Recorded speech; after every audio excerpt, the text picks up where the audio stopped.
Soyez les bienvenus pour ce 19-20. Voici le titre de votre journal en Picardie. Aujourd'hui à la une, nous nous sommes rendus dans l'Aisne, dans la compagnie de Ternier, où les élèves de 4A du collège Joliot-Curie ont tenté d'apporter une réponse à la question: est-ce que la confrérie des Maqueux de Soré s'approvisionnera encore à Boulogne-sur-Mer? Sera-t-elle obligée de se fournir ailleurs? Pour répondre à cette question, ils sont partis à la rencontre de Monsieur Bacot, président de la confrérie. Écoutons-les. Monsieur Bacot, vous êtes président de la confrérie des Maqueux de Soré. Depuis quand existe-t-elle? La confrérie a été créée en 2003 et j'en suis le président depuis 2006. Quel est le but de votre confrérie? La confrérie a été créée pour perdurer une ancienne tradition cheminote. Chaque année, elle organise une grande fête locale, ici même à Ternier. Une fête populaire, tout le monde y est convié, c'est très convivial. Que sert-on aux convives? Depuis toujours, on sert des sorés. Ce sont des harengs fumés. Comme à l'époque, ils proviennent de Boulogne-sur-Mer. Les cheminots ont ramené des fûts entiers, à tel point que les Ternois finissent par être surnommés les mangeurs de harengs. Et maintenant, remontons le cours du temps aux origines du hareng.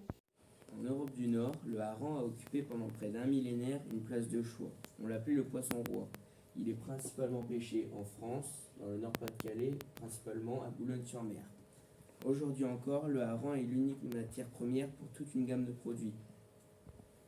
Concernant la migration du hareng, nous sommes partis à la rencontre de Monsieur Fouquet, biologiste marin. Avec mes collègues scientifiques, nous étudions la migration de certains poissons, et ce sur plusieurs décennies. D'après les résultats de nos recherches au cours des 4 prochaines décennies, certains poissons comme le hareng vont être forcés de migrer à cause de modifications de température et des courants dans les océans. Ces migrations se feront en direction des pôles vers les eaux froides et les océans Antarctique et Arctique, à raison de 44 à 79 km par décennie.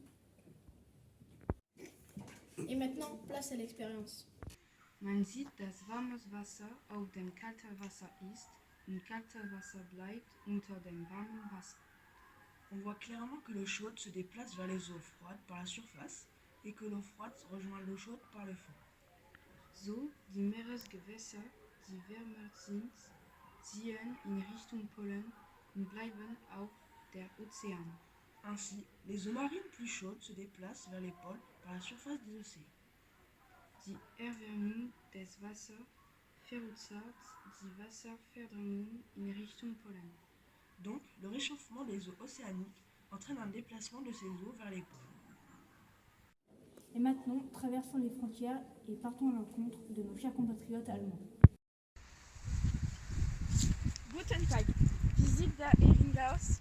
Der Hering ist eine Speisefisch. Sein Rücken ist stahlblau, dunkelgrau oder grünlich.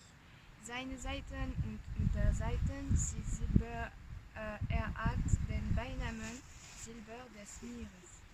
Wie groß ist der Hering? Der Hering wiegt 1 Kilo maximal. Warum heißt der Hering Matjes?